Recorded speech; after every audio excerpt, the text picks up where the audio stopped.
Hi, this is Ryan from Dakota Angler and Outfitter, and today we're going to be tying a low water green butt skunk, kind of a standard summer steelhead fly. We use it on the clear water, and a lot of guys use it on the Grand Ron, the snake. It's kind of a good standard all around summer steelhead fly. The hook we're using is the Alec Jackson. It's a Daiichi 2051 in a size 3. You can tie them as small as 10s or as big as you want, really. This is a low water, kind of a lighter wire hook. You can tie them on the heavier irons too, whatever suits your water best. And we're just going to use a 70 denier black ultra thread. Start your thread on the front of the hook, wind back just a little ways, and then take a piece of mylar, just a Wapsi mylar tinsel, and start it. It's gold on one side and silver on the other.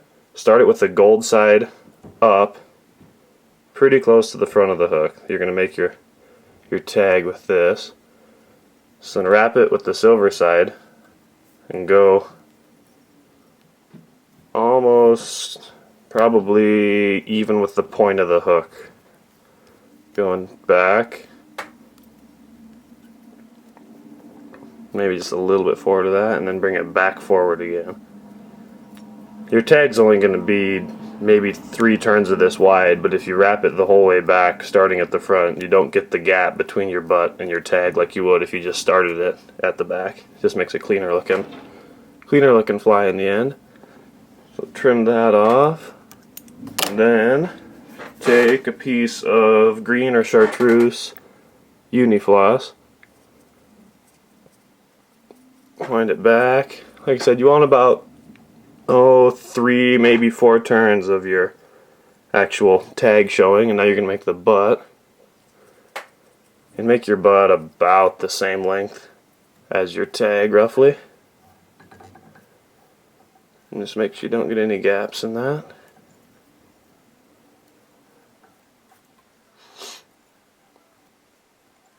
And about there. Tie it off. Trim the extra. Then take a piece of golden pheasant tippet. I'm using some that's dyed kind of a pinkish red, but you can use whatever color. Natural's as good as anything, I think. So cut about 6, maybe 8 fibers of that off. And you want that to extend roughly just to the end of your tag, maybe a hair longer. Do a loose wrap or two, then tighten it down. You can kind of adjust by pulling on both ends of it, just so it sits right on top of everything, so your fly swims correctly. And tie that down up to where the eye begins.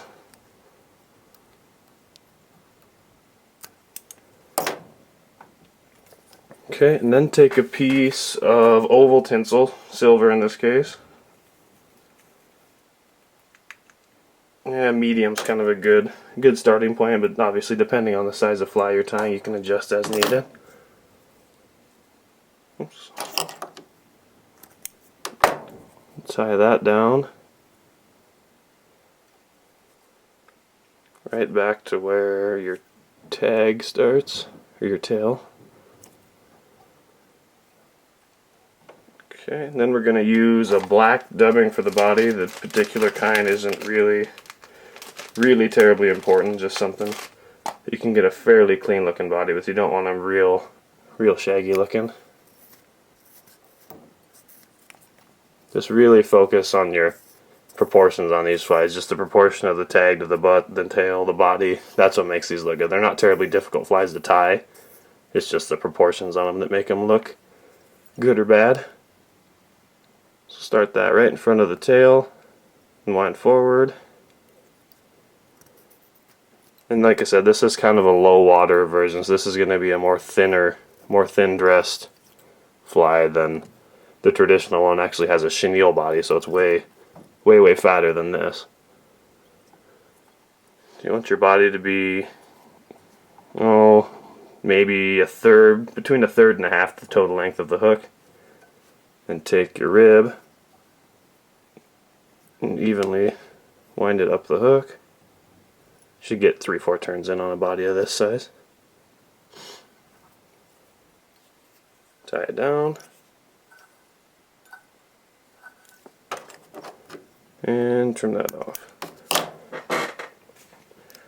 Now we're going to do the hackle on it, and we're going to actually use a schlappen feather for this, but make sure the piece you're using has all the same length fibers. And we're not going to really, one of the most common things people do wrong on these flies is over hackle them. They're really not supposed to be a heavily dressed fly at all. So you take so kind of prepare the piece of your feather you want to use. So fold away the stuff you don't want. Just strip it off. And then the same thing on the top. Just fold the amount of the piece you want to use. About like that. So all these fibers are the same length on that. And just trim off a little piece, a little point to tie in by. And just leave yourself plenty of room to make a head on these flies too. Don't crowd the eye on these. It makes your fly, it's easy to do on these. So just really watch your proportions. So tie your hackle in on the far or the close side of the hook. And if you hold it straight up and you kind of fold these back, just kind of persuade them to go towards the back of the hook, and then wind it as you're kind of stroking them back. Oops, don't pull it out like that though. If you do that, your hackles will flow back real nice, as opposed to if you don't do that, you get some that are kind of going every direction, which doesn't make your fly look quite as nice. So just kind of keep a hold of the fibers as you're wrapping them. You should get maybe 2 turns on a fly of this size. Like that. Then I'd always do an extra turn with just the stem.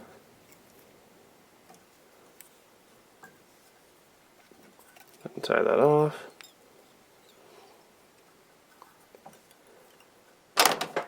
Trim that. Okay, so the only part we have left now is the wing, which is going to be a white calf body. But to get ready for that, take your fly and kind of clear a path for the wing. So kind of fold some of your hackles to the bottom. You'll kind of fold them back up when you're done anyways, but just so you have an easy place to set your wing on top of it. So you prepare that in the hair stacker. Oops. And don't drop it out of the hair stacker like that.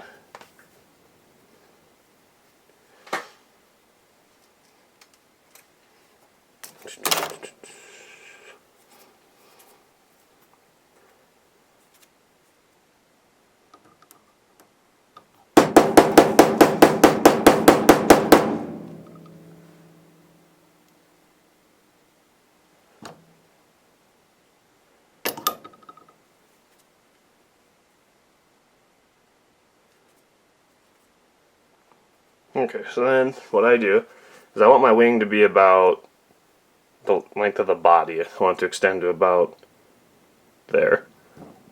So I set mine on there, and I grab it with my left hand, then I trim off that excess on the bottom of the feather.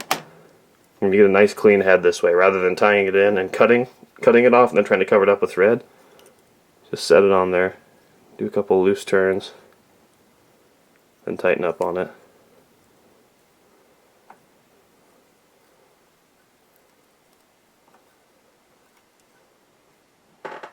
And that wing actually ended up being a little short. We'll redo that.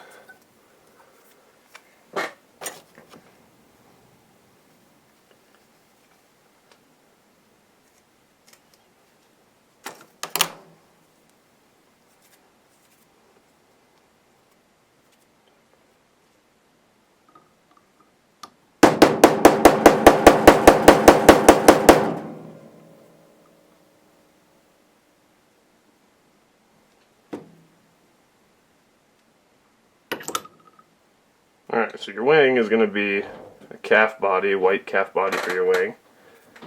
So just stack it in the hair stacker, and then set it on your fly after you cleared that path for the wing. And you want it to be roughly the length of the hackle. just ballpark. About like that. Set it on the hook and trim the bottom of it. This way you get a nice clean tie-in. It takes you a few tries sometime to get the length of it right, your cut, but it makes your head look way cleaner. Do a couple loose wraps, tight wrap, and I kind of push down on it so it spreads it around just a little bit more. Instead of just being one clump on top of the hook, it kind of veils the top of the fly almost. And then make your head like that, and whip finish.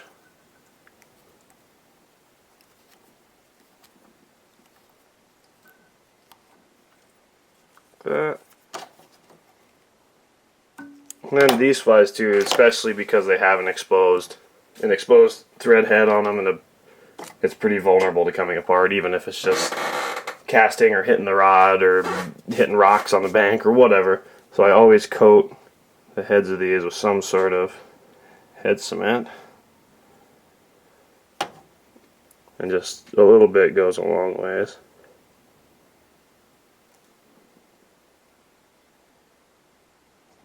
Clear cure goo works really good for this also.